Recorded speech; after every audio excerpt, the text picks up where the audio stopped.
આ રોડ ઠીક એ તો રોડ આપણે ઘણા સમયથી માંગણી હતી છતાંય આપણો સીસી રોડ બહારની પહેલાં બનેલો હતો અને ખરાબ પરિસ્થિતિ થઈ ગઈ હતી. પછી અહીંયા સપ્તાહના આયોજનના હિસાબે માથેથી આપણા ધારાસભ્યએ માથે ડામર કરેલો હતો અને કરાવ્યો હતો જ્યારે ટેમ્પરરી, પણ અત્યારે હાલની તારીખમાં મંજૂર થઈને આવેલો છે.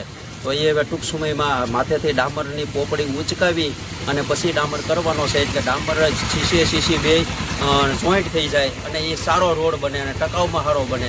કાયમી માટે ટકે એવો રોડ છે. 5.5 મીટરની પહોળાઈ છે રોડની, એટલે આપણે શમશાનની આ બાજુથી તે અહીંયા સુધીની મઢી સુધીનો રોડ છે 300 મીટર.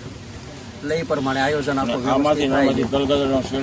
તલગાજડા વાળો હોત આપણે જે આવી રીતે પરિસ્થિતિ ગામની અંદર છે, તલગાજડામાં હોત એટલો મંજૂર થયેલો છે. તલગાજડા તરેડા જે વર્ષ દિવસ પહેલાં આ બધું આયોજનમાં મૂક્યું હતું અને અત્યારે મંજૂર થઈને આવી ગયું. એટલે ટૂંક સમયમાં આપણે નાથાભાઈ કોન્ટ્રાક્ટર છે અને એ પણ એ સારું ટૂંક સમયની અંદર કરશે.